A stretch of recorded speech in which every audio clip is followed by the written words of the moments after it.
सलाम अलैकुम दोस्तों और खुश आमदीद। आज हम फायर डिटेक्शन सिस्टम्स की एक तफसीली और दिलचस्प दुनिया को एक्सप्लोर करने जा रहे हैं। इस वीडियो में हम जानेंगे कि फायर डिटेक्टर क्या होते हैं, ये कैसे काम करते हैं और इनकी मुख्तलिफ इकसाम कौन सी हैं जो हमें महफूज रखने में अहम किरदार अदा करती है। तो सबसे पहले सवाल यह है कि फायर डिटेक्टर क्या होता है। सादा अल्फाज में फायर डिटेक्टर एक ऐसा अहम आला है जो आग की मौजूदगी को महसूस करता है।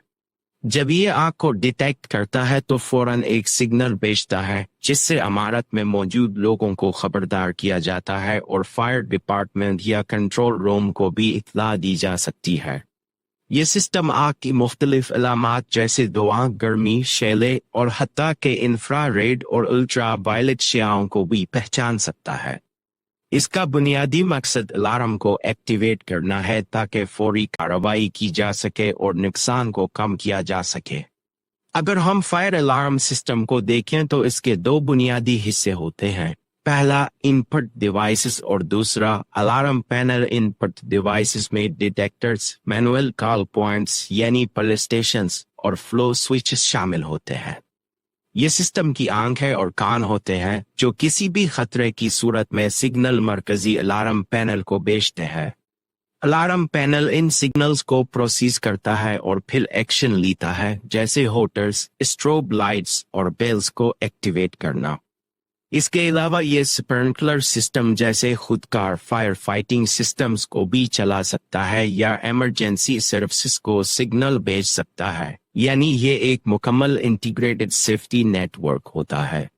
अब बात करते हैं फायर डिटेक्टर्स की इकसाम की। आमतौर पर फायर डिटेक्टर्स को तीन बड़ी कैटेगरीज में तकसीम किया जाता है: स्मोक डिटेक्टर्स, हेट डिटेक्टर्स और फ्लेम डिटेक्टर्स। सबसे पहले स्मोक डिटेक्टर्स। ये डिटेक्टर धुआं के ज़रात को पहचानने के लिए बनाए जाते हैं, चाहे वो नजर आने वाले हों या ना हों।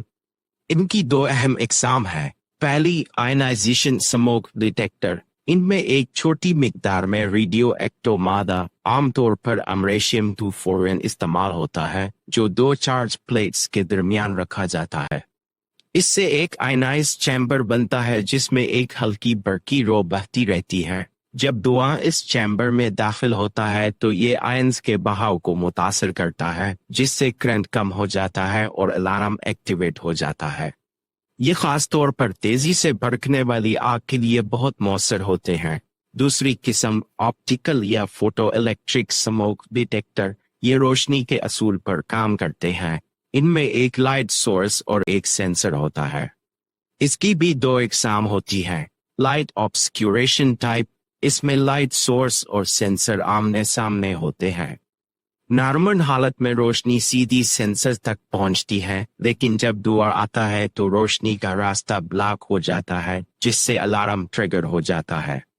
Light scattering type. इसमें लाइट सोर्स और सेंसर एक जाविये पर होते हैं। नॉर्मल हालत में सेंसर को रोशनी नजर नहीं आती, लेकिन जब धुआं दाखिल होता है तो रोशनी बिखर कर सेंसर तक पहुंचती है और अलार्म एक्टिवेट हो जाता है। ये स्लो स्मोकिंग फायर्स के लिए बेहतरीन होते हैं। स्मोक डिटेक्टर्स का फायदा यह है कि ये जल्दी रिस्पांस देते हैं, लेकिन इनमें फॉल्स अलार्म भी हो सकते हैं, जैसे डोल, बाप या किचन के धुएं से। अब बात करते हैं हेट डिटेक्टर्स की। ये गर्मी में इजाफे को महसूस करते हैं और ऐसे माहौल में इस्तेमाल होते हैं जहां स्मोक डिटेक्टर बार बार गलत अलार्म दे सकते हैं, जैसे किचन या इंडस्ट्रियल एरियाज। इनकी दो इकसाम है। Fixed temperature detector. ये एक खास दर्जा हरारत मिसलन 47 डिग्री सेल्सियस तक पहुंचने पर अलार्म देते हैं। इसमें बायोमेटलिक स्ट्रिप या फ्यूजिबल एलिमेंट इस्तेमाल होता है जो गर्मी से मुतासिर होकर सर्किट को एक्टिवेट करता है। Rate of rise detector. ये इस वक्त अलार्म देते हैं जब दर्जा हरारत बहुत तेजी से बढ़े, आमतौर पर 8.3 डिग्री सेल्सियस फीमेंट। ये ज्यादा हसास होते हैं, लेकिन फिर भी स्मोक डिटेक्टर से सस्त होते हैं। हिट डिटेक्टर्स का फायदा ये है कि ये कम फॉल्स अलार्म देते हैं, लेकिन इनका रिस्पांस सुस्त होता है। आखिर में आते हैं फ्लेम डिटेक्टर्स पर। ये शॉलों से निकलने वाली रेडिएशन यानी इंफ्रारेड और अल्ट्रा वायलेट श्याओं को डिटेक्ट करते हैं। ये खास तौर पर हाई रिस्क एरियाज जैसे पेट्रोलियम प्लांट्स या एयरक्राफ्ट हैंगर्स में इस्तेमाल होते हैं। इनकी एग्जाम है इंफ्रारेड फ्लेम डिटेक्टर। ये मखसूस इंफ्रारेड पैटर्न्स को पहचानते हैं जो आग से निकलते हैं। ये बहुत तेज और काबिल एतमाद होते हैं। अल्ट्रा वायलेट फ्लेम डिटेक्टर, ये शैले के शुरू होते ही यूवी रेडिएशन को महसूस करते हैं और चंद मिली सेकेंड में अलार्म दे देते हैं। ताहम ये वेल्डिंग या बिजली की चमक से मुतासिर हो सकते हैं। कुछ जदीद डिटेक्टर्स यूवी और एयर दोनों को मिलकर इस्तेमाल करते हैं ताकि फॉल्स अलार्म कम हो। फ्लेम डिटेक्टर्स बहुत तेज होते हैं और ख़ास हालात में बेहतरीन काम करते हैं, लेकिन ये महंगे होते हैं और उन्हें साफ लाइन ऑफ साइट की ज़रूरत होती है। आखिर में फायर डिटेक्शन सिस्टम्स को समझना बहुत ज़रूरी है ताकि हम मौसर फायर सेफ्टी यकीनी बना सके। हर डिटेक्टर की अपनी खसूसियत और इस्तेमाल की जगह होती है। अगर हम सही डिटेक्टर को सही जगह पर इस्तेमाल करें तो हम एक मजबूत और काबिल एतमाद फायर सेफ्टी सिस्टम बना सकते हैं जो जान और माल दोनों की हिफाजत करता है। शुक्रिया।